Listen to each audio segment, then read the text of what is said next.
you to our hybrid vehicle of conversation. It is the bonus episode. I don't know how to start this. Bonus! Hello. It's a fucking bonus episode. Welcome back to How Not to Be an Asshole. This is how I speak on the bonus episode, like a horse racing announcer. Welcome back. We got questions, we got answers, we got all sorts of things. Dan's here. Hello, Dan. The thing that the listeners don't know about Dan is that his name on Zoom is Machine, but spelt with an S. And it kind of makes him kind of menacing, especially when it pops up before his face does. It just says Machine is here. And you're like, oh, well, he fuck. left out the pre thing, the sex machine. East European sex machine. Yeah, can you change it to sex machine and your background to lots of oiled up, like kind of male strippers? I think that's the kind of thing. I changed it the first time, and now it's back to machine. Oh well. Have I told you guys about my dalliances with the male stripper troupe in Brisbane? No. And then I reconnected with them in Melbourne. Pray tell.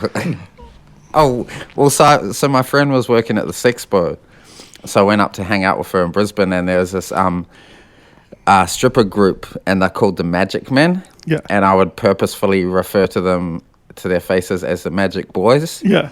And I asked them for a photo, and I got a photo, and I wrote a poem about them with the photo, and like they would have all seen it, and I was calling them the Magic Boys and shit, and just it was hilarious. And a couple of them actually turned out to be really nice guys, and I saw one in Melbourne at the Sexpo like a few months later, and he was like real happy to see me. Oh. And I felt kind of bad that I'd made fun of them publicly. But Well, maybe he liked the poem. yeah, maybe he'd like your Channing Tatum poem as well. Is he that kind of chap? They all had funny nicknames. What was his? It's like what's some tough sounding fuel or something? Nitro. Some shit like that. Yeah, some shit like that. It was real good. Is Nitro Fuck, fuel, Dan? incredible. Don't think so. It's the Gladiator. Fuck, you're the fucking car driver. I drive a fucking Prius. All right, calm down. Anyway, the reason why we're having this is because we're going to start having bonus episodes. Obviously, because you're listening, we're going to put the first one. It's going to be free for everybody. But then after that, we're putting it behind the paywall. Under lock and key. Yeah. So that it's just for the very special patrons who we love. We love the rest of you too, but we love the patrons just a little bit more. And it's like, when people have children and they say, like, we love all our children the same, but you know that they don't, and it's obvious. That's how we are for the patrons. We don't want any of you to die. We'll feed and clothe you, but we don't love you the same. Kind of how like libertarians say, if I passed a child in the street and it was drowning, I wouldn't let it drown, but I don't want the government to do. I don't want the government to do social programs because that's too much. Yeah, so if you want to become a patron, it's patreon.com HN, whatever the initials of our podcast are. You can go to our website, or Dan posts it in the link of these things. It's probably easier than trying to spell out websites like it's fucking 1997. Let me just do some math, because I fucking flunked my math quiz the other episode. So for $1 a month, you can sign up to the Patreon. And which means if we're not sure how much bonus content we're gonna deliver, but there's gonna be a bit at least every couple of weeks. So that means this is a 50-cent fucking episode at the most. How's that? What do you guys think about that? The fuck are you talking about? I thought you got really good at maths in prison. Yeah, they give you a little abacus to take in yourself. Because only lifers can get computers, so if you're just doing a short stay, you get an abacus. You can play with that, fuck around, figure out what your drug debts are. You'd like an abacus, Dan. Like. Would I? Yeah, you got an abacus vibe about you. Anyway, let's get into these fucking questions. All right. I'm sure I had some. I will get into. It's been a big. Okay, what you got? Something else to say? Oh, a guy tried to staunch me out at the mall yesterday. Really? What kind of guy was he? So, I think he was older than me, but people around my age all look older than me, so I can't tell. But he was big too, and he was with like an even bigger doofus friend. And I was looking for the entrance of the shop. So, you know when you're looking for something and your body language is kind of like, you know, you're peering around corners and shit? Yeah. I was doing that in the mall. And then my back was turned to him and he called out. And it didn't sound aggressive. And I turned around and he was like, "You all right?" And I was like, "Yeah, I'm good. What's up?" And he's like, "You were looking at me." And I was like, "Was I?" And he's like, "Yeah, you all right?" I was like, "Yeah, I'm great, thank you." And turn around. And then like 10 minutes later, I got real angry because I was like, "Fuck you, you old fuck standing in the mall trying to be tough to like just people minding their business." But I didn't see him again. Plus, I can't fight people in public. What? But man, you've changed. I know. That guy got off. That guy got off. So that guy was lucky. Situation. Nah. The Todd of 7 years ago. Yeah, I would have fucking hit that guy. All right, so I got a similar story, but it's actually the opposite of that story. I was walking the dog. You someone out in the mall. Imagine someone being intimidated by me. No, I was at the park with the dog, and these three people were like walking up behind me. And it was like dusk, so I couldn't really see them properly. And I was like, and sometimes people go down the park and they do burnouts or whatever. And I was like, "No, fuck, what's happening here?" And then they and so I stopped and I was just like staring at them. And then they were sort of staring at me like, "Why is this guy staring at me?" And then they got a frisbee out and started playing frisbee. And I was like, "Oh, that's right. I live in a really nice middle class suburb." Dom doesn't look intimidating or physically imposing, but back in the day, actually scared a couple of rappers or rap people in the industry. Did I? Yeah, there was an incident with the hat, and then there was that tough guy rapper from the South Island that the first time we all met him, you're like, "Why do you rap like you're tough?" And he just like was. I remember that at all. Oh, don't you? No. Both funny situations. I won't name the people, but so. Let's kick off this bonus episode. Thank you so much for your questions. And, man, the questions are fucking good. They are good. I was surprised. There's no judgment on our listeners. It's a judgment on us, right? We don't expect to have very, like, you know, intelligible, eloquent, well-informed. Because you're listening to us, so you know. It's very flattering that our listeners are of such a fucking excellent standard when it comes to writing. Great stock. Beautiful stock. So, let's begin. You're good stock, Dan. Good Nelson stock. Thanks. Oh, yeah, and we're going to fucking butcher your names. Like, I'm doing it, which is preferable to Dom reading your names, but it's still gonna be fucking bad, I'm afraid. So, apologies in advance. From the Patreon, Bryn Llewellyn, I think.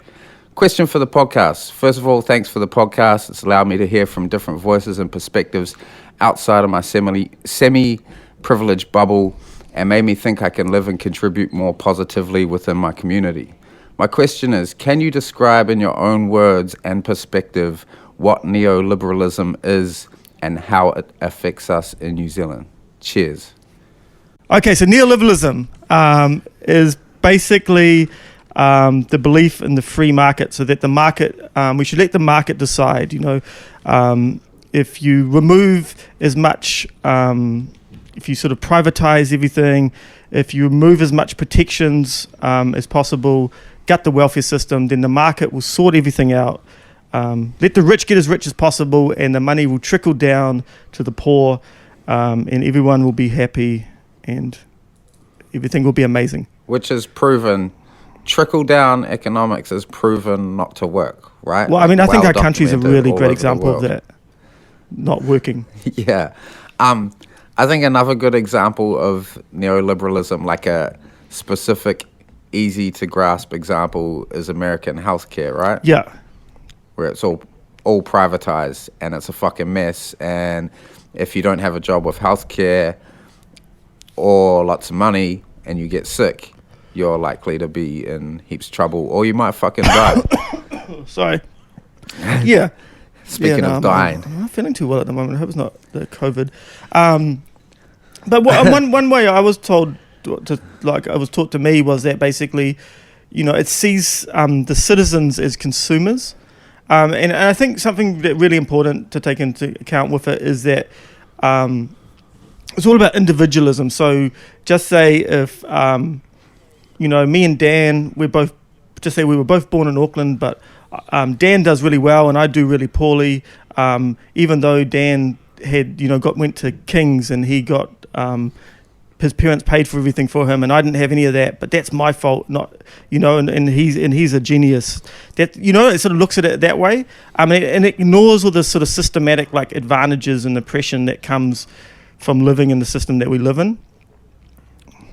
Yeah, well, it kind of completely rides on an imagined notion that equal opportunity exists in the world we live in, right? Well, the system perpetuates inequality, so it's sort of like it's a self-perpetuating system. Yeah. So in order to defend it, people will make bad faith arguments. So they will say, but this black guy is successful, or this person from a minority came up from poverty and achieved great things. And it's like, yeah, that's an incredible example of someone rising above adversity. But it's like that Mitch Hedberg joke where he says, how come on the billboard for the casino it's a guy always winning the money, and that's not what usually happens. Rest in peace, Mitch Hedberg. What about... So the second part of the question, how does it affect us in New Zealand? So I think... So we were really early adopters of it. So you edited out the last bit I did, Dan, so I'm not just repeating myself here. But we were early adopters of it, and we really, under Rogernomics, under the Longi government, we really brought into it wholesale, and so we sold off and privatized, massive amounts of the country, and so what that meant was that initially we got millions and millions of dollars, but then you're selling the way that you're making money, so there's no more income coming in. They gutted the welfare system, just underfunded the healthcare system, the education system, and so all these things that we're seeing now began then, back in, I think it was, I want to say 85, 86, but I could be wrong, but around that time period that it started. And what's interesting is that if you're sort of like 35 or under, I mean, you've grown up under neoliberalism, and I mean, obviously I was like 8 or 9 when it happened, so I can't really remember what it was like before that. But just the idea that the sort of individual, that individualism is great, and all of that nonsense that I'm sure that plenty of our listeners know is bullshit. Yeah. So for like visceral examples of the effects, for me, usually a lot were from my upbringing, but working with young people. And so when I was working in a youth justice, not a youth justice residence, but a residence where all our clients were from youth justice, common denominator between all of the young people who came through was poverty. And neoliberalism prevents social mobility, and so you'd meet these young people from poverty, you'd meet their parents. If you met their grandparents, it was generational poverty that was just a cycle and just kept continuing and repeating. And due to the non-existence of social mobility, these things just keep perpetuating and getting worse, and nothing changes. And then you compound racism on top of that, and misogyny, and the systematic racism, and systematic misogyny, and all these other systematic oppressions, and it just does end up in a situation where, you're in a country, increasingly in a country where people can't escape the social class they were born into. And I think another argument too is like, because some people, just say if you're like, I think especially if you're in a situation where, your parents are quite well off, and maybe you're doing okay, and everyone you know is doing okay, and it can seem kind of quite surreal. It can seem like, well, I don't, maybe do I even live in that kind of country, or these guys just talking shit? But there's been a lot of research done. I remember going to a lecture about it about 10 years ago, and they were talking about that in countries that are unequal, even the wealthiest people do worse than in countries where it's more equal than the poor people in those countries. So on all metrics, so whether that's healthcare, whether that's overall general happiness, whether that's mental health, whatever, education, you know what I mean? Inequality drags everybody down. And so even if you're not someone, and I'm sure most of our listeners, or all of them probably are people that have a heart, but even if you're not someone, even from just a pragmatic point of view, neoliberalism just doesn't serve anyone apart from the sort of ultra rich. And even then, you met a happy rich person, you know? Yeah. Do you know what that theory is called, Dom, about like the value of a dollar and how it changes with each dollar you gain? There's a name for it. I'll never remember it. No. But this is the problem with getting a couple of fucking high school dropouts to describe a fucking political system to you.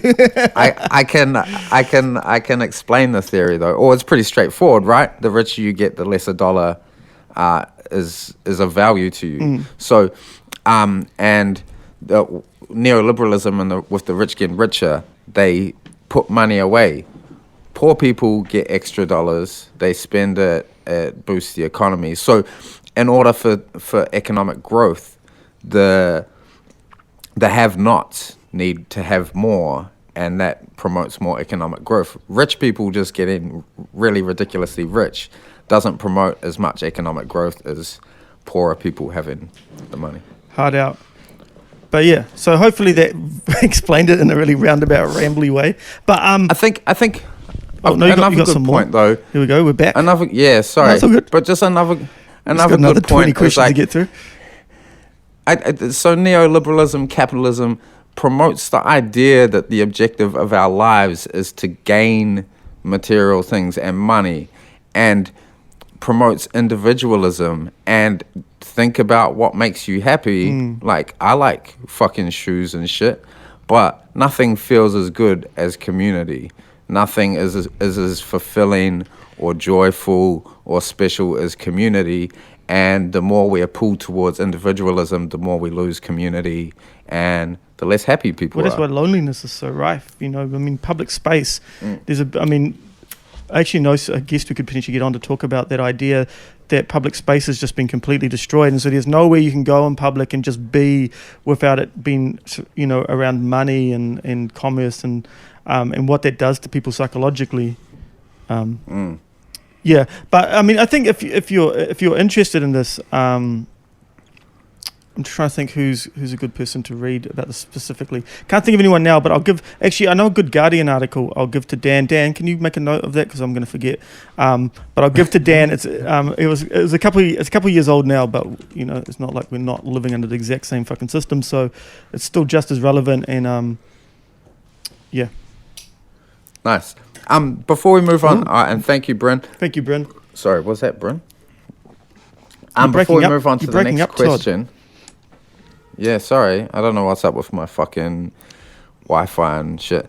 Before we move on to the next question, today, it's a momentous day for my podcasting journey, as I like to call it. Because I actually submitted a question to a podcast I subscribe to, and they read it on the air today. Yeah. Which podcast? Yeah. Co-main event. Well, did he read which was your question? I just listened to that episode. They say Todd. Yeah, well, fucking right near you. Yeah, right near the end. I've submitted 2 questions to them, and they haven't read either of them. Yeah, because your questions are shit. But you know what happened? It was real weird. I was driving my car, and it was right near the end of the episode. I knew it. And then they're like, the next question comes from Todd. And I was like, and I got this weird feeling of like nervousness and shit. Made me feel What was your question? Up. It was about the people, how everyone a few months ago was saying they should have open scoring for judges. That was a good question. Anyway, thank you. We got down a UFC rabbit hole. Yeah. I wrote that question myself. All right. Next question comes from Adam Norton. Loving the podcast, guys. Really appreciate the banter and the serious and factual discussions you have with guests.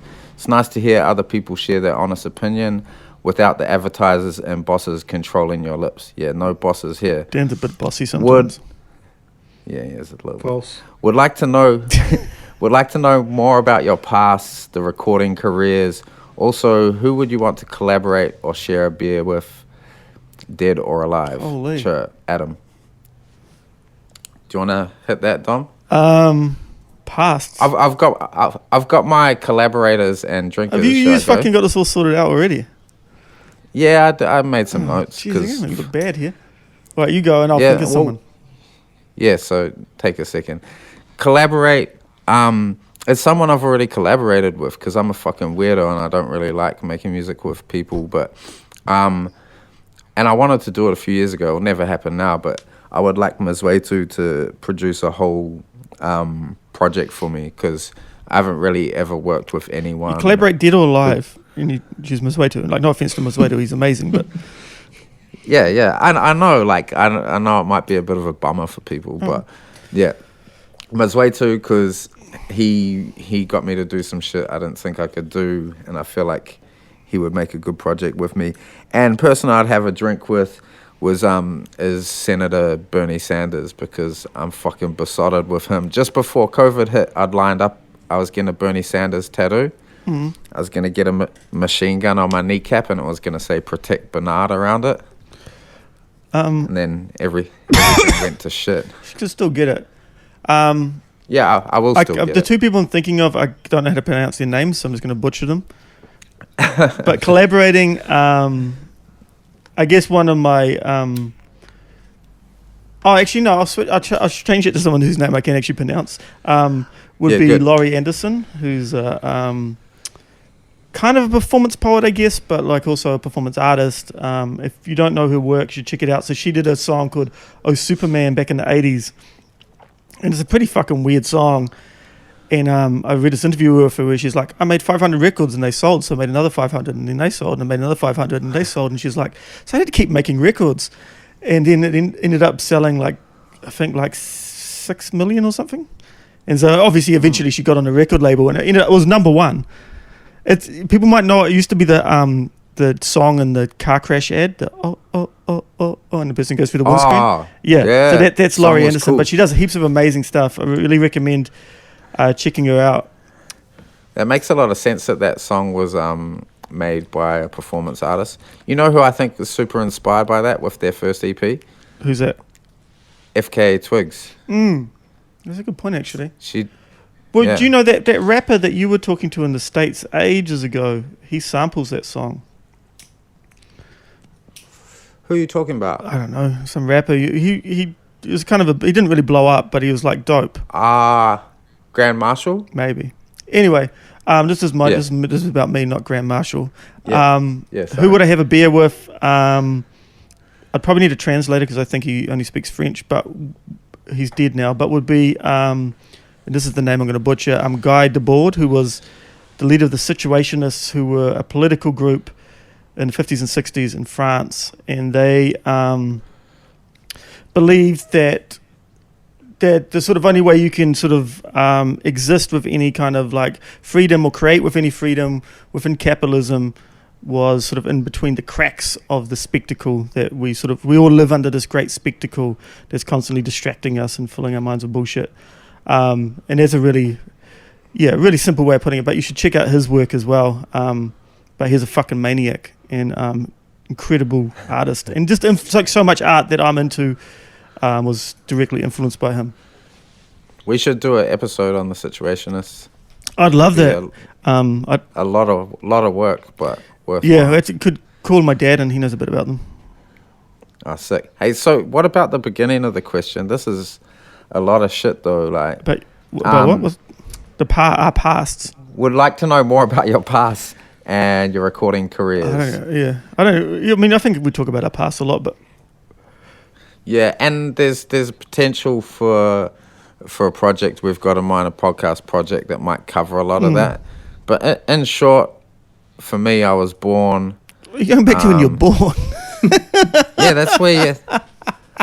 A lot of people don't know this, but that's pretty much where life starts for most people. I don't know. Grew up, was naughty, went to jail, got out of jail, needed something in my life that wasn't fighting and doing drugs and crime. I'd always liked rap. Made some rap songs, moved to Auckland, met Dom, met Jared, and here we are. Yep. Yeah. Yeah. Sorry that was so unenthralling answer. All right, what's the next question? Next question. But yeah, we'll get into, like, you'll hear bits about our life as we fucking get through this shit. Yeah. Next question is from Voy. Hi, guys. I got a couple questions for Todd for the bonus episode. La-di-da. Yeah, later, Dom. Fuck, she's going to regret that after my last answer, right?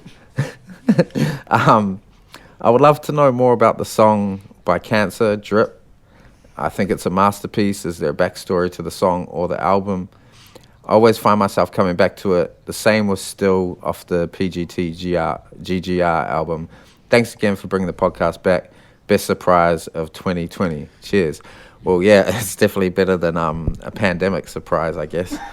But so the Drip song that's written by our friend Jay Rocha. I can't really. I'm just messaging Jay Rocha right now.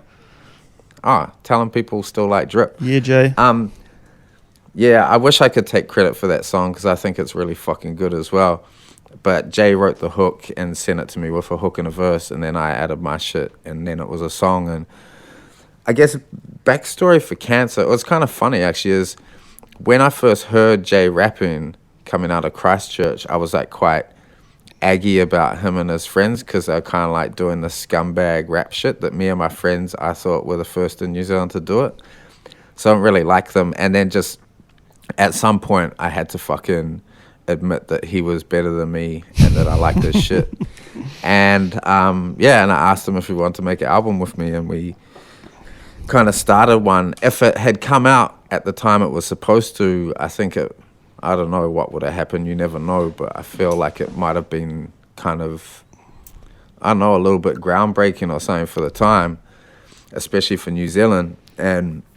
But we're both real fucking useless, so it didn't. And then we kind of threw all the pieces together years later and put it out. The song Still, I've tried to write that song I think about 10 times, and basically the concept is just like this person you love in a world that's decaying, and that world without them still decaying is like a real kind of sad romantic idea. And I thought I'd done a pretty good job of writing that song. And then I heard that fucking kid Corbin, who was like 18, put out a song called Hunker Town. And it's like the same concept, and he just fucking killed it way better than I ever could have. So that was a fucking bummer. Right, welcome back, Dom. Welcome back, Dan. Sweet. Had my moment in the sun. Next question from the patron, Hannah. Hey, really appreciate the answers in the article. Oh, Hannah sent us that. She sent us the question about the apps, the COVID tracing apps. Oh, yeah. I just finished the series and have more questions. By series, does she mean all the podcasts? I don't know. You have to ask Hannah that. Jesus Christ, Hannah. Chill out. That's too much. Too much. What piece of wisdom? Yeah. What piece of wisdom has a guest left that affected you or your perspective? I'm still reeling. Bread's not good for you. Next question. Is Headspace still the go-to for learning meditation? Also, the episode with Jared Abbott was amazing. If you have more stories, more weird intros, yes, thank you. Catch up. It's been a pleasure. Thanks so much. So, Dom, guess who imparted the most wisdom on you? Probably Emery Douglas, I guess. I mean, obviously meeting fuck yeah. a fucking member of the Black Panthers is pretty incredible. It's not something I ever thought would happen in my life. But who else do we have? I mean, we had heaps of insightful people, and I think it's not always necessarily someone you talk to who's, you would necessarily consider wise, but you talk to someone for an hour and I think you often learn from people, who's really insightful is Manu from E01 Dirty.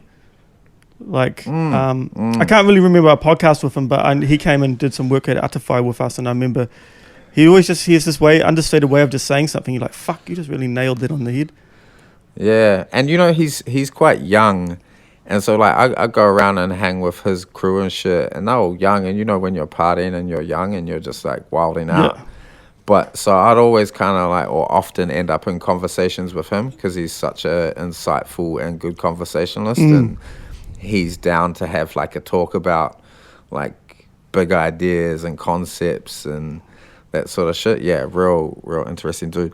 I was gonna say Emery as well, and I think it's hard to go past him because he, like, one of the reasons I found him so inspiring was he was an old man. Like, you could tell, like, his body was starting to break down, right? And he was still traveling the world, like, spreading a message and, like, fighting for the things he believed in. And I was just like, holy fuck. And the other thing was, he had every excuse to just, like, trail off and like live a quiet life. Like his friends got murdered by their own government, and the fact that he was still so resistant to power and vocal and just kind of like a powerful presence wherever he went was fucking real inspiring. Yeah, hard. I mean, I'm sure there's heaps of other people. To be honest, I can't fucking remember. I can barely remember what happened last week, so. Yeah, like, we love all the guests, but it's kind of in one ear, out the other. Well, I mean, I'm sure if you asked me that question 4 years ago, I would have had some answers. Did you have a guest, Dan, who you felt imparted some wisdom into your life? Apart from me? Farrier's fucking tickling story that he told us off air was fucking wild. Who did? Remember that? Oh. Who's? David Farrier? Oh, yeah. It's an interesting one. If people go back and listen to the episode where we had David Farrier on, his tickling movie wasn't out yet. So he couldn't, like, really divulge where the movie, like, cornered to. Yeah, that's right.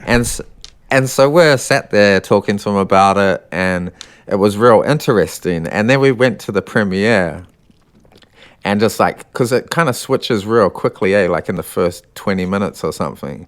And I thought I knew what it was about, and then when it turns, I was like, holy fuck, what the fuck is going on here? This is insanity. So good. Still got a friend trap, David Farrier. Dom's working on it.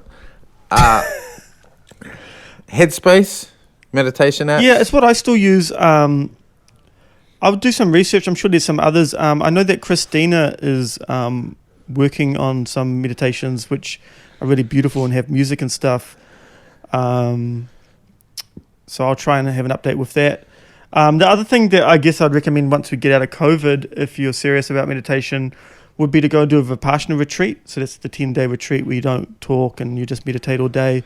It's really difficult, but I think what's good about it is it really shows you how far you can take your mind and how all suffering, whether that's anxiety or depression and stuff, is just transient. Or for most people, obviously you can't speak for everyone, but I think in general it does.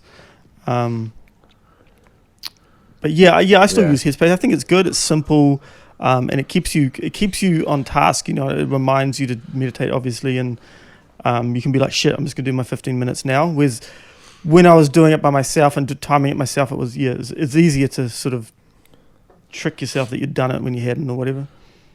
I got a free lifetime sub to Headspace. Did you? I'm fucking paying for it.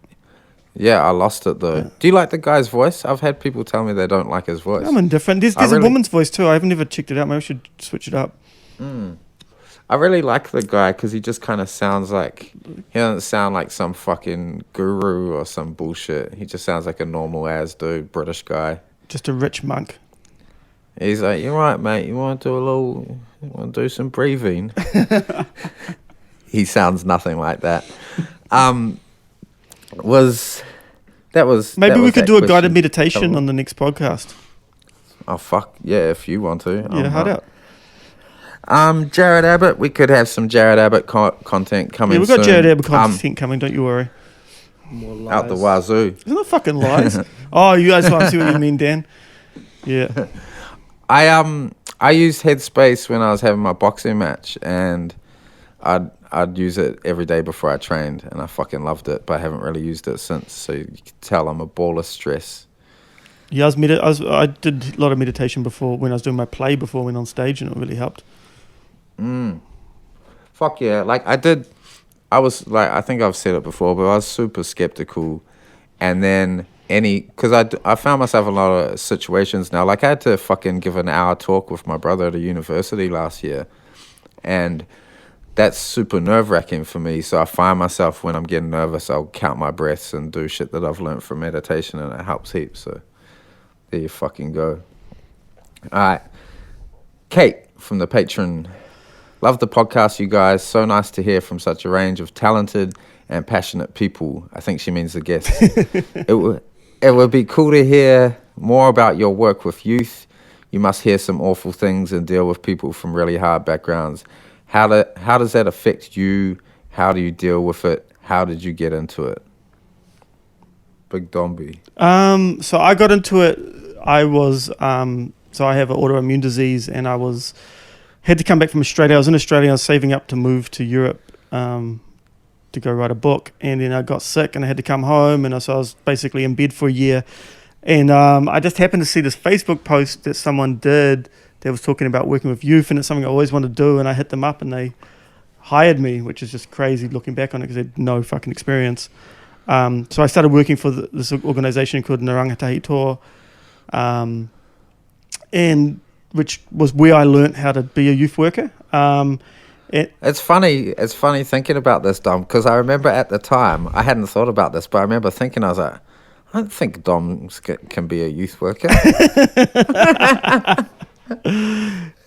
And then they were looking for mentors, and I said that they should hire Todd, and I got Todd to come, and surprisingly he turned up on time and kept on turning up, because at that time Todd was quite useless and I was really going out on a limb, but I thought that I had enough, I'd worked up enough good will that even if he fucked it up I'd be alright. I'm so fucking punctual. I resent that. You might be punctual, but quite often you just don't turn up. And then you, you get indignant because you fucking like, where were you? Yeah, that's for personal engagements, not business. I love a bit of business.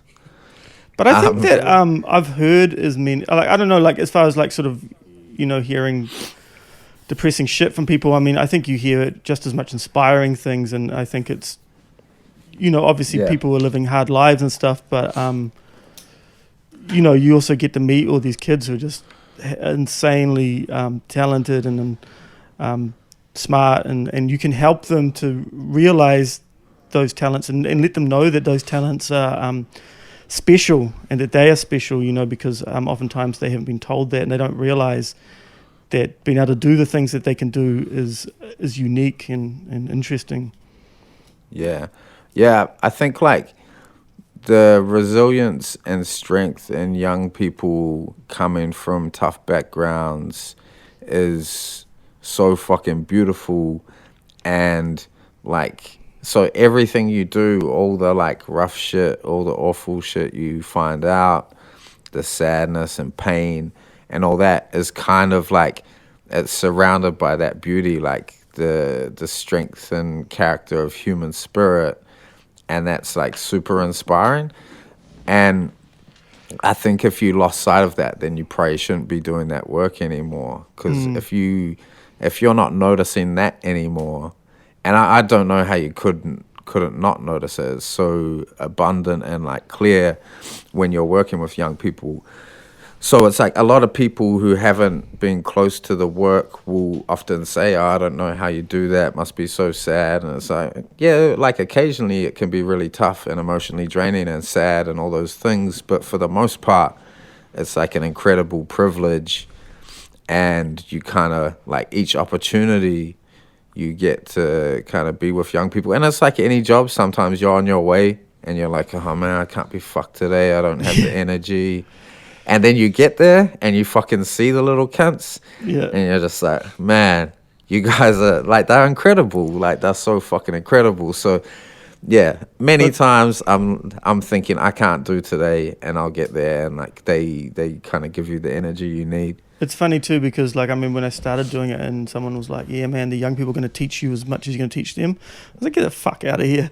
But it's so true, like I've learned so much. And I think for me it's like, I think it's helped me to overcome a lot of my past trauma, because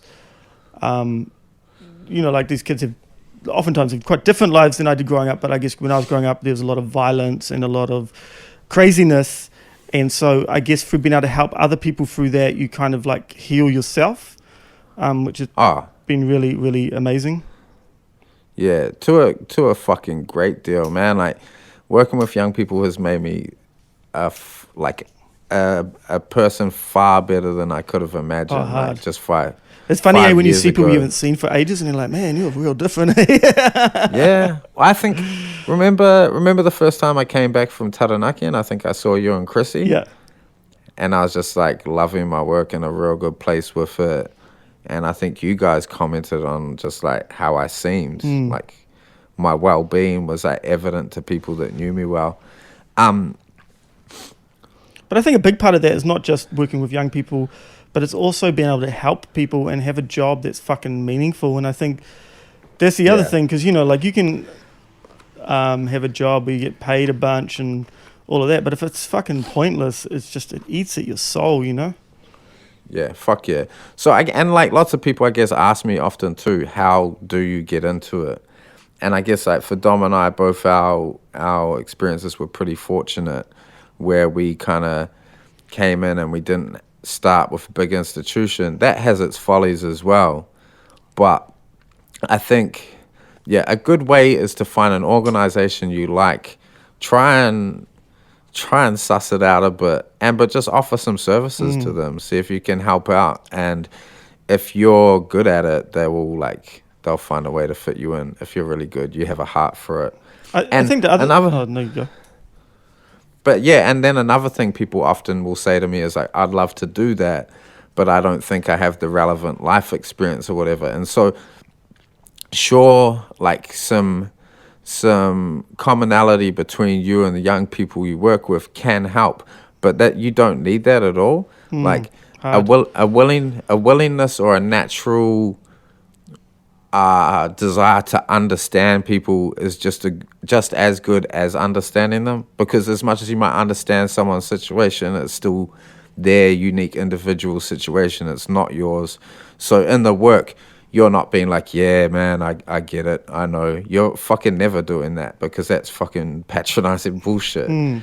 So, like, it can be helpful. It can be a tool, but, like, you don't need to have fucking lived the same life as the people you want to work with. Some of the best mentors, like, obviously, like, I think me and Todd's upbringings have helped us to be good mentors, because you do kind of understand certain behaviors, and especially when people are actually being unreasonable, you're like, I know why you're doing that, because I was like that at your age, or fuck, I'm all like that now sometimes. But also like having someone, like we had one mentor who's from like her family are like proper millionaires, and she just didn't, so she had that real carefree, chill way about her, and the kids, and she connected with the kids in a completely different way as well, because she was just so loving and giving, because she didn't have all that fucking, wasn't carrying all that weight as well. So I think that it can be, I think the biggest thing is just leaving your ego at the door, and I think obviously that's hard for all of us, but I mean,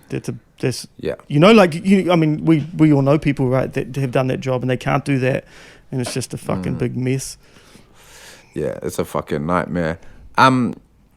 I had another important point about this, but it totally slips my mind. Make a note of that. Todd's got a point he's forgotten. Yeah, I'll put it in. We'll edit it in later. Yeah, sweet. All right, on to the next question. Where is it? Beer. Yeah, you do. Okay, so this name is like, I think it's Storm Collins. And for me, the only people I know called Storm are from the hood, but this is spelt like some Irish spelling, so I'm fucking real Storm's confused. an Irish name as well. Oh, is it? It's a cool name, anyhow. Kia ora. Not to subject you all to some old man columnist type shit, but I was wondering how you guys weigh up corporate platforms like Spotify and other entertainment streaming services. Do you feel guilt using things that don't directly support artists? I feel strongly about supporting local artists and buying their shit, but I feel like the physical artifacts that artists put out are becoming more awkward and obsolete due to shit being made so much more accessible through corporate entertainment. Paradoxically, I feel that entertainment through streaming services are almost too accessible, to the point that I become desensitized to the creative work that I end up consuming fucked up psycho way. if you have some time, I'd love to know what you guys think. Thanks heaps for the content. It makes my day tuning out from my thoughts and listening to you guys elegantly ramble. Cheers. Damn. I don't know. I feel like I totally agree on the part about like streaming and everything just basically being free now. It's like, do you know, like albums will come out with artists that I love and I'm like, oh yeah, listen to it a couple of times and forget about it. And even like the other day I got in the car and I was like, sweet, what am I going to listen to? And I just couldn't even think of anything because I was just like, what do I even like now? Yeah, but I've noticed though that like since I've been making books and selling them and stuff, like people definitely do want physical objects and do really like having physical objects as well. And I do wonder if it's kind of like a reaction to that to some extent. Yeah, well, I think it's what is art, right? It's like a big part of it is about connection. You know, like the artist is seeking some sort of connection and the listener is seeking some sort of connection. And those physical things used to be part of that connection. Now they're missing and the connection's not as, you know, visceral anymore. But like, but you get things like podcasts though, which are not really art as such, but then really podcasts are all about connection. Yeah. Ours is art when Dan leaves out the theme music. So, is this the David Lynch episode? You roll the dice. You never know what you're gonna get with Dan. But yeah, like this question, I relate to like everything in it. I couldn't put it so eloquently, but yeah, it feels like, yeah, I definitely feel the sense of loss with like how music is consumed now, and not just music, like film and television and everything. Like I do have this nostalgia for the way we used to consume those things. Like rewatching The Sopranos the other week, when it first came out, the first season, I watched with my stepdad, and you know, every Wednesday night or whatever it was would come out and we'd watch the episode and then we'd wait a whole week for the next one, and it was real fucking exciting. And with music, you know, you'd check the CD store. I lived in New Plymouth, so everything would always be late and it wouldn't be there on the release day. So you go into the record store on consecutive days, like trying to find this album. When you finally got it, you'd be like looking at the cover the whole way home. And then you'd get home and you'd put it on, and it was like this experience. And now it's just like, what's new? Or it's like, it's just far less special, I guess. I do wonder though, and I mean, I'm sure this is probably happening, but just because I'm old, I don't fucking know. But all these young people now, they're growing up with access to all the music ever made pretty much for free.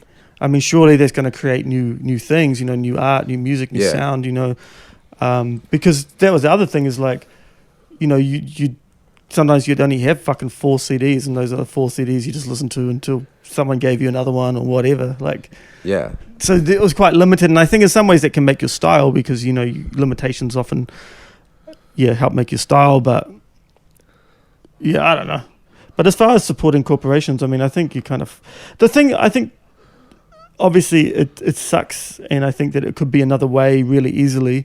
But at the same time, I don't think you want to do that thing where you're like, which I've done in the past, where you're like, oh, I'm going to try and be outside of this system and structure which you have no means to be outside of, and so you kind of just end up in a situation where you kind of just miss out on shit and feel bad about everything, which is not to say that you should revel in the sort of grotesqueness of capitalism and stuff, but at the same time just be like, well, you know, I don't know, I feel like you just got to try and position yourself where you can. And agreed. I don't know, I think about that a lot though. I was super resistant to have my music on Spotify. And I resisted it for a long time, and it just got to a point, it's like, well, people are missing out on my music, and I'd rather they have it and I get a pittance for what belongs to me.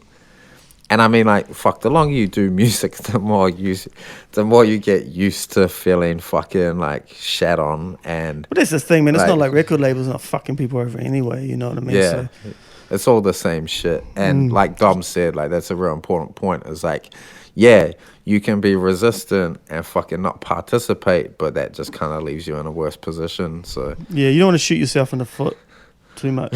Sometimes it's all right. Maybe once a month. What do your feet look like, Dom? Yeah, Swiss cheese. Oh man, I just did some shooting in the feet the other day. Anyway, Good what's man. the next question? Next question comes from Sean Dudson. Oh, wait. Oh, okay, yeah, no. Sorry. Next question comes from Sean Dudson. Kia ora. Couple of random questions I'll be keen to get your take on. In a recent interview, you were asked about the current state of New Zealand hip-hop, which you glossed over quite quickly. And you also recently mentioned that you don't listen to a lot of music anymore. Why do you think you have grown away from hip-hop, or is that something you prefer to only talk about with people who are actually in the scene? And do you look on that part of your life with pride, following in the legacy of songs like E02 and Chains? Breaking Rex Unheard helped create a modern blueprint for political hip-hop in New Zealand, which was launched even further by Tom and Tourette's on Listen to Us. Yeah, boy. Do you think hip-hop is still important in spreading that message and connecting with the youth in New Zealand? And do you see yourself continuing to be involved in that message? Bishop is a school principal, Jared is a union rep, Dom is one of the premier poets of New Zealand. Yeah, motherfucker. Sean knows what's up. Louis has his own company helping youth, and Dan is an arsonist. Where did it all go wrong for Dan? Keep up the good yarns. Cheers, Sean. Where did it go wrong? Dan's actually a homeowner, Sean. He might be an arsonist, but he's also a homeowner. Yeah. No, I don't. I mean, I'm old. There's really. I mean, I started making hip hop or started writing rhymes when I was 8, and I'm 42 now. So that's I think you get to a point where I think I found my ceiling as a rapper, and I just felt like, I don't know, there were other things I wanted to do creatively that I couldn't do as a rapper. Like, it wasn't the medium for that. And well, you really kind of blossomed once you started to branch out, right? Yeah. Do you not like the term blossomed? Give me a very strange look. No, I mean, I think that, but at the same time, because I don't know, I was like quite, always quite down on my rap career, or if you want to call it that, or Yeah. And but then you know how when someone else then like someone sent me a song. Someone sent me a song off one of my albums the other day. I was like, oh, fuck, this is quite good. So I went back and listened to the album. I was like, fuck, this is, what was I complaining about? And then like I was thinking, like that Dance to Misery album, how much it sold and shit. And it's like, it's actually fine. It was just that I think that like we were in this weird position where social media wasn't what it is now. We didn't have the control. And so you were just constantly relying on outside forces, and I don't know. Also, Wah left me. If Wah didn't, my hype man Te Wah, he left like right before my most successful album came out, and magnum opus. Yeah, I wasn't saying your music was shit or anything, but you know how when you're making rap music and you go see someone else perform or create in a different art form, and it's super impressive to you because you don't understand the process. I mean, like, that's when you started doing different stuff, and I'd see you do it, I'd be like real blown away, like, wow, that's incredible,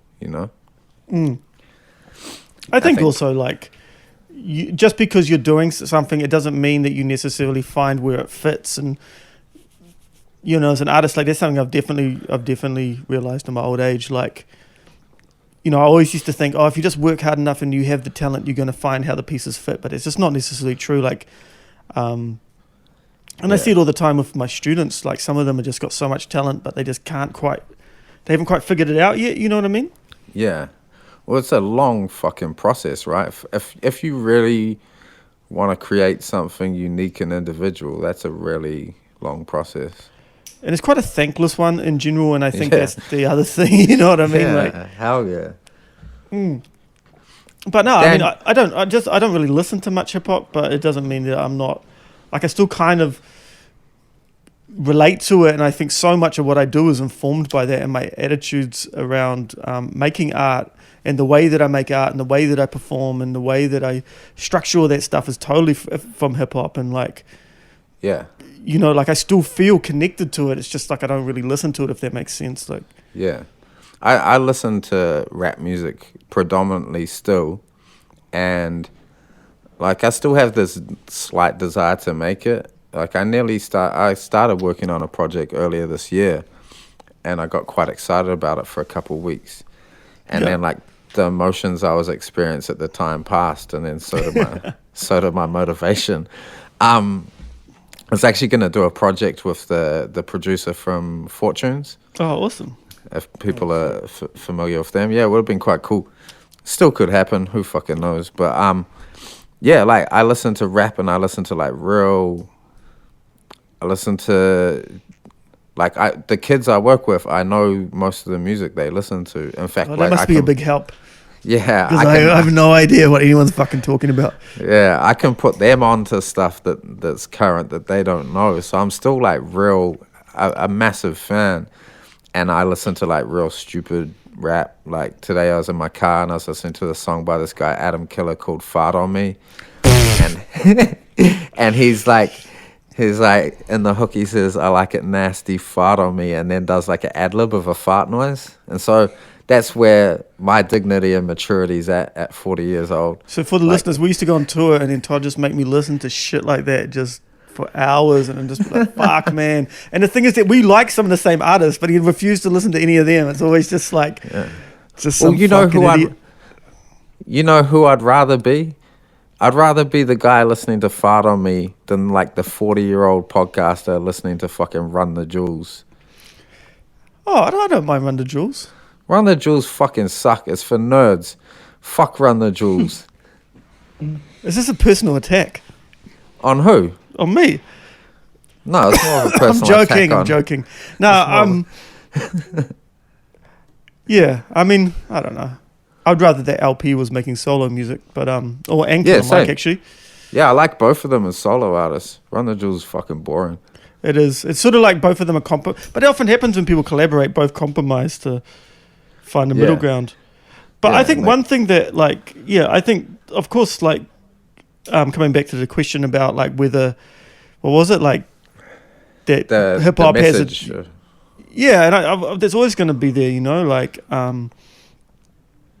and I think that's what's fucking dope about hip hop is that you have to have, like, even if you're just making like that mumbly fucking weird shit, like there's still a point of what's the word?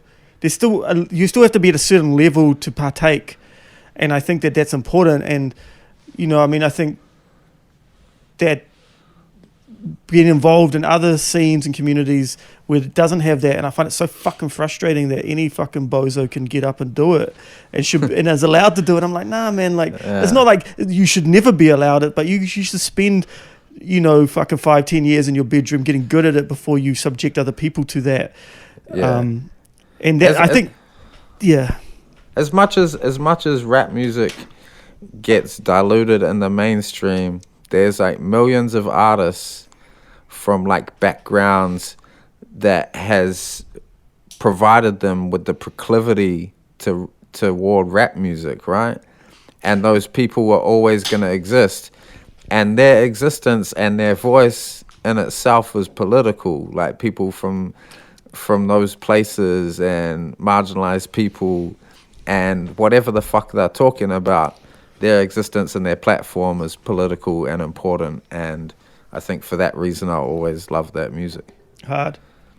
Dan still works in music, the maniac. Yeah. I was hoping we were going to bring that up. Yeah, man. Sorry. No, it's fine. Fucking B-Dub Studios. If any aspiring rappers out there want to send some demos to Dan? Oh, that's right. We used to try and promo it on the first season, eh? Yeah, we should. We're still doing it. Fuck it, Dan doesn't give a fuck about COVID restrictions. He's still going hard, having strangers up in there coughing all over the mic. Yeah. Roll up and Dan's I still haven't cleaned the pop guard in like 20 years. Oh my god, it used to smell so bad, man. It's not my problem. Because of you, Dom. Me? Fuck. Yeah. I reckon there were other culprits that might have been, I reckon Tyson might have played a small part in that. No offense, Tyson. Hey, Dan, speaking of art projects and turning this podcast into one, you should just get grab some audio tracks from those noises Dom makes when he's recording. I was just thinking about that, like in between BVs. Yeah. The little like groans. Yeah, people want some art. Okay. All right, next question. This one comes from Jackson Lester.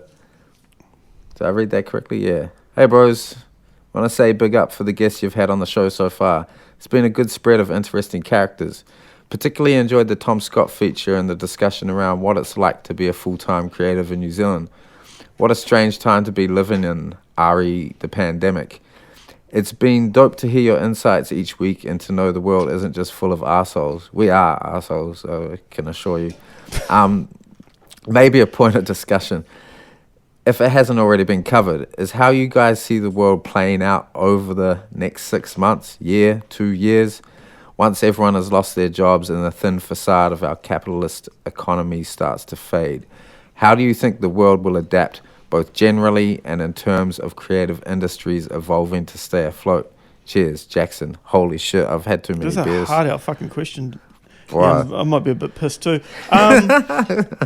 I don't know. Like, part of me feels that there's a chance that we're going to have another, like, a depression and everything's going to be fucked and people are going to be eating their shoes. Part of me feels that things might just continue kind of like how they were, but a bit worse. And so that the bottom of society is truly fucked and the middle class are a bit more fucked, and then the rich are just the way they was.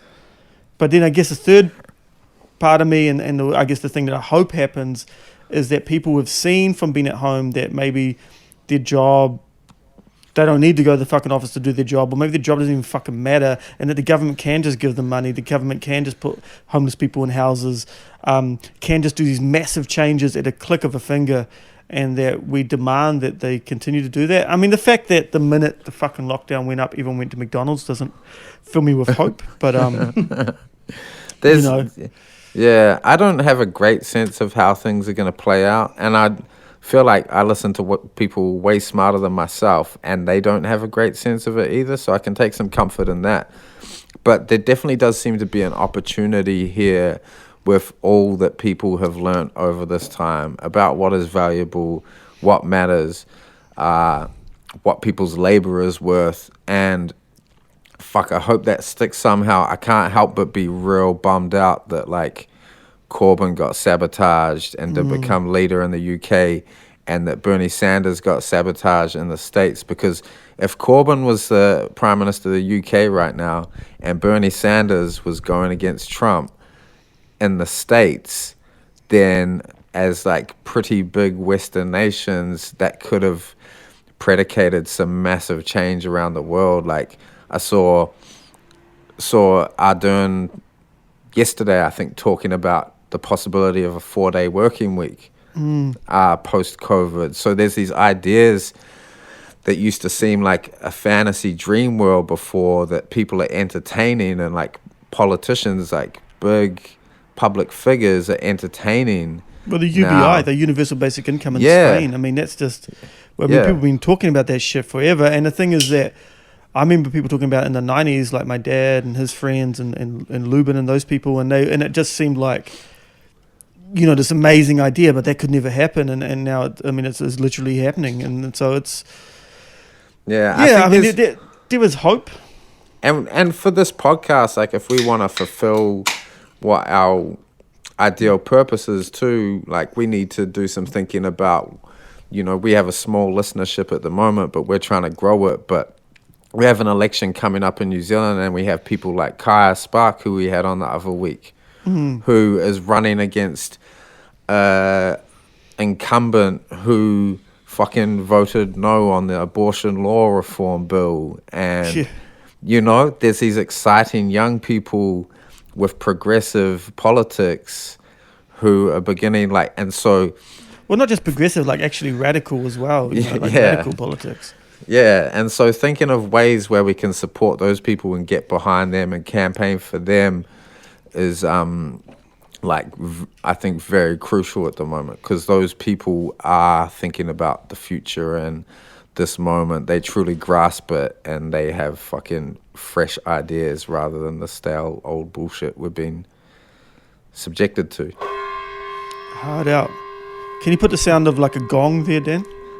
Okay. Just make a note of it. You never do it. You never do it. You just toy with my emotions. You don't give a fuck. Are you doing a gong live?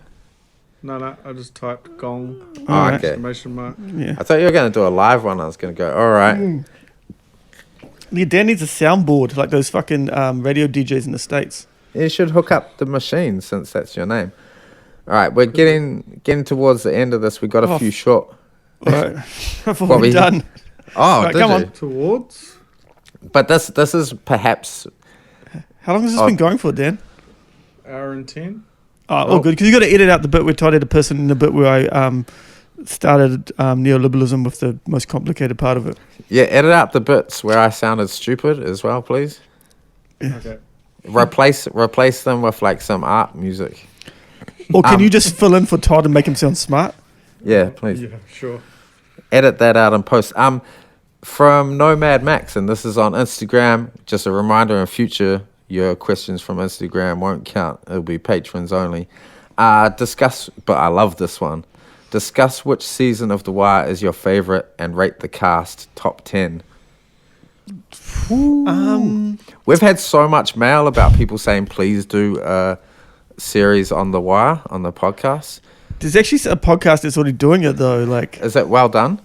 It's really well done because it's good down in the hole, and I listened to the first episode. Yeah, and it's also like African American man and woman, and they didn't grow up in Baltimore, but they grew up in the hood in like Detroit and New Orleans, and so they've lived a life, so they can sort of relate to it. I suppose we could offer a different perspective, I guess, as white guys from New Zealand, from the arse end of the earth. But yeah. Did I mention the other week how they is it the last? Oh, it's one of the last seasons, and they changed the theme song, and it's like that rock and roll version. Fuck, it's awful.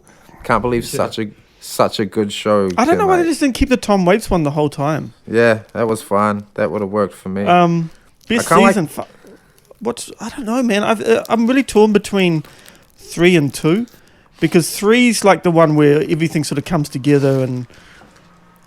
Yeah, I guess it's 3, but then there's something about 2 that I think was really it wouldn't be the show it is if it didn't have season 2, you know what I mean? And it's kind of a comeback effect, because do you remember how thrown you feel at the start of season 2? Because you're like, where's all... What the fuck is going on? Yeah, what did you do with all my mates? Where are they? But you're real worried that it's just going to be a fucking... Coast Guard series. You're like, man, I hate water rats. Yeah. Yeah, I'm gonna... Because 4's heartbreaking now, been like, when we talked about this other episode, but being a youth worker and watching that shit and just like, man, like... Yeah. 4 and 5 are real. Season's pretty fucking good. What is? Yeah. The last season. See, that's my worst. That's my worst. Yeah. Yeah. No, I think I'm gonna go with 3. I'm gonna go with 4 because I like fucking. I don't feel much these days, to be honest with you guys. What do you mean these days? So season 4, I had a lot of feels. And like Bubbles getting beaten up and. Oh man. Yeah, I want to kick that guy's ass. The guy that keeps beating up Bubbles. What about? Pretty big. I reckon you need Dan to help you. But he's a crackhead though. Remember when we were fighting that giant guy in Melbourne, and then I got on his back and you were still fighting him, and he was so big that I couldn't even... He's just still fighting you with me on his back. Yeah. It was incredible. And then he hit me with a... What are those things called? It's like the things that that hold up the red rope, that like the velvet rope. It's hit him heavy. With that. And he hit him with the bottom of it. That shit's real fucking But heavy. then the bouncer helped us by throwing him on the ground, and then everyone stomped on him. Like the things that hold the velvet ropes, did you say? Yeah. Yeah. He picked one of those up and hit me with me on his back. And I'd done one jiu-jitsu class at that point, and I was trying to remember how to choke him, and it was like, I said, this way or that way. And you need to do more than one jiu-jitsu class before I told you not to fight him. We were in the alleyway, and I was just like, because we were on ecstasy, and I was having quite a good time. Yeah. Seems like a weird decision to make, to initiate a physical... The fucking mountain from Game of Thrones. Yeah, when you're high on ecstasy. But he'd been real mean to our friend Mish. So. Yeah, no, he deserved it. Yeah, he'd been horrible. We showed him. Oh, cast members, top to 10. I've got one. Have you got anything, Dom? Well, I mean, number one's always going to be Omar, right? Oh, no, not for me. Who's your number one? I was like, I'm a contrarian, and I was like, yeah, it's Omar. And then I was like, actually, mine's Bubbles. I fucking love that then guy. how can you like level season 4 if it's Bubbles? Because then it's like Bubbles. Oh, it just breaks my heart. But I like, I like feeling for him. Yeah, nah, Bubbles. Nah. The emotional attachment. Should I go through my list and you can like pick it apart? All right. So I got you've got an actual list. Yeah. All right. People have taken the time to write us, Dom. So I took a moment today and I made a list. Bubbles first. He's beautiful and his plight is so tragic. Omar second. That's pretty obvious, right? McNulty third. And when I was going through this, McNulty third. Yeah, I love how. Do you feel like you must feel an affinity to McNulty? I just love how much of a fucking train wreck he is, and he kind of like, I don't know, he has this weird sense of nobility, but it's kind of bullshit. But it's just like all he knows. And then this line stuck out to me when I was thinking of this, and it's the line where McNulty says, "Feels like I'm just a breathing machine for my dick." Oh shit. Now I can't read my thing. That's the name of the episode, Dan. Yeah. Fourth one, Snoop. I just thought. Yeah, Snoop's. Snoop's higher than McNulty for me. I like. You know who I really like is the African American cop who's not Carver, the other one, who's always getting the shit detail. Walter. Who's on? The one that's onto it. But he's the young dude as well.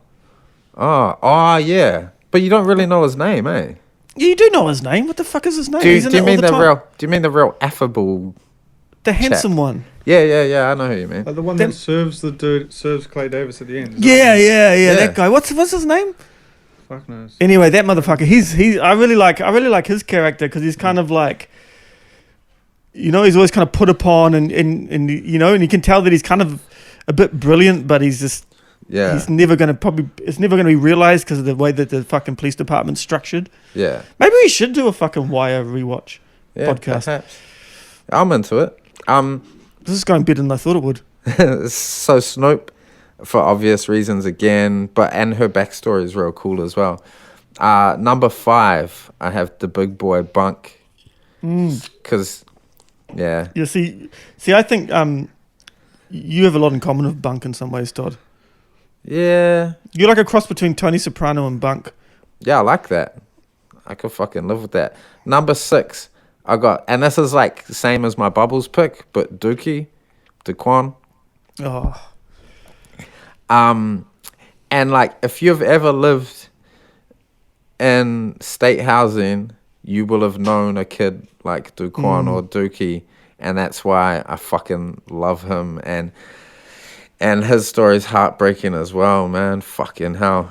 Then my next one is like Mike, because he's just kind of like surrounded by all these idiot kids, and he's like real clever and onto it. And whilst that serves him well in a bad way, I know. I just love. I won't say his name, but he reminds me a lot of.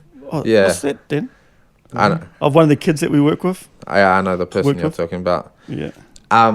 Yeah, and he's just also does like the full circle of the show, like brings it back around. So Mike's the fucking man. He's so fucking staunch as well. Then I got, and this is a character that really takes some time to grow on you in the series, but Bodhi, because you don't really give much of a fuck about Bodhi through, and then he kills Wallace like early on. He's a bit of a dick sometimes though. Yeah.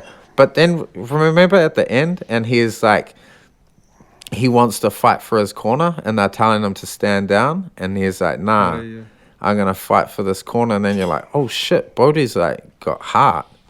He has a great arc. Next one, I feel like this one might get picked apart, but I really like Herc. Which one's Herc? Herc, the big dopey white cop. Oh, really? You like Herc? Yeah, I don't know. The bald guy. Yeah, because he's a big dipshit, and he's just his dynamic with Carver is real good. What about Avon? Oh, fuck. Yeah, You no. like Marlo? I do like Marlo. I don't like Marlo. Marlo can fuck off. As a character. He's a fucking charmless psychopath. Yeah, but I kind of like that about him. No, I don't have Marlo. No, see, I like Avon because he's a charming psychopath. Like, if make my psychopaths charming, you know what I mean? Mm. What about Cuddy? Cuddy's the man. Yeah, Cuddy's dope. Also, Slim was another good one. Yeah, Slim Charles. He's fucking cool. But yeah, Herc was my 9. Now I'm reconsidering that. Now that you guys. What about Weebay? Nah, Weebay's awesome. Doesn't Weebay remind you a little bit of Rory? I don't like Weebay. Weebay's got one of the best scenes in the whole series. Weebay's awesome. You don't like Weebay? Not particularly. Oh, come on now. Mainly because of his stupid son. And you can't blame a man for his son. He's in prison anyway. Yeah, he hardly raised him. My number 10 though is Ziggy. Ziggy got in there. Oh, for real? Yeah. He fucking man. Fuck. See, I feel like Dan's choice. Ziggy buys a duck. Different. Ziggy buys a duck and gets a lead for it. But he kills it. See, he had me when he bought the duck, but then he bloody kills the duck. Mm. You know. Frank's not in there. Who? Yeah, Frank Sobotka. Yeah, I do. What about the Greek? You don't like the Greek? Nah, fuck the Greek. Love me a bit of Frank Sobotka. Should we finish that segment just by saying it feels like I'm just a breathing machine for my dick again? Poor McNulty. On to the next question. What does your girlfriend think you're doing right now, Dan? This. She knows what you're doing? I'm talking about The Wire. We had a second question from Adam that we'd already answered, but he kind of asked how we got into working with young people. But last one, this is from Oscar Reggio, who happens to be a really handsome young man from the South Island, I know. Mark Kozlek was an arse at his Wellington show last year, but it was kind of entertaining. Most of the audience had left by about 3/4 of the way through. Questions. 1. Can Todd please tell the Dizzy Rascal story? Yes, I can.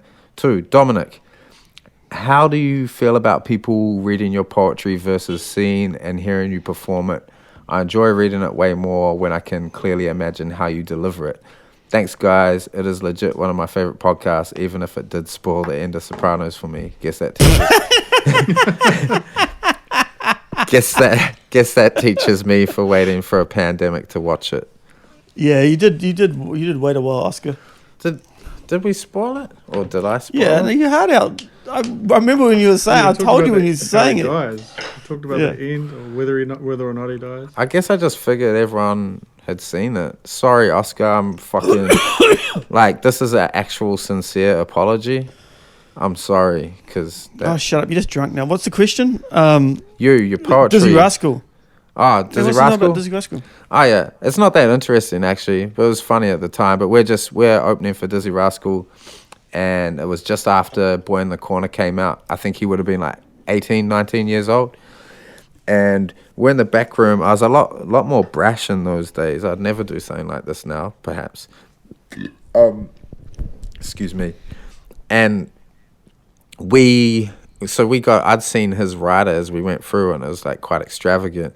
And we got to this tiny backstage room. There's like 10 of us in there, and we had like one bucket with beers in it, which was quickly consumed. So I was like, all right, we need more beers. So I went to Dizzy's backstage room, and the door was closed now. So I just, like, music was playing in the venue, so I banged quite loud and just opened the door. And I went in, and him and his DJ, that guy, he has one arm, his DJ. He's missing an appendage. And they kind of like were quite stunned at my entrance, the way I kind of busted in and looked at. They were like, "You safe, man? You safe?" I was like, "Yeah, all good. I just came in to say hi." And then they were real nice. Steal your beers. Yeah, they were real nice, and we took a photo. Dizzy Rascal had a hat on over a towel on his head, and they let me take some beer and eat some food, and yeah, it was cool. Dom, your poach. Then we did a terrible fucking set.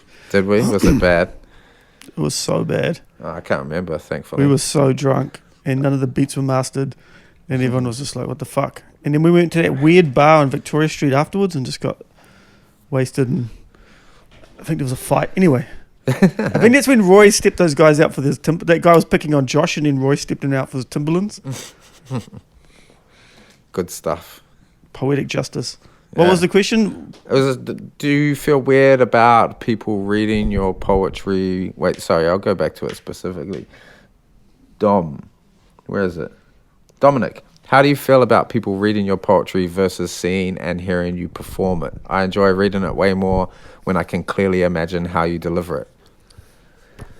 It depends on the poem, because there's some that are written more for the page, and there's some that are written more to be performed. But I mean, I love performing. Like, that's the thing I probably like the most, and I think it's quite satisfying after spending, weeks or months writing stuff, and then you get to actually speak it to people. And also, like, the cool thing about performing with poetry, even more so than music, I found, is that you never know what the reaction is going to be.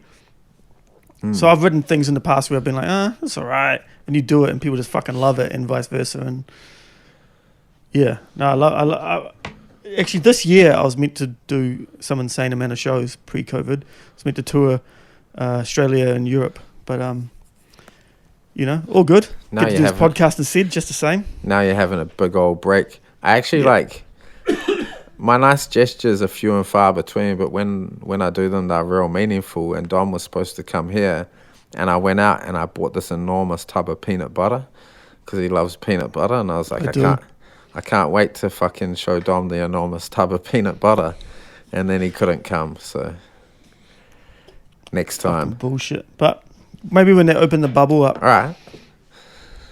Yeah. So sweet. that wraps it up. That fucking marathon. That was a long one. So, how long was that, Dan? Hour and a half, give or take. Jesus.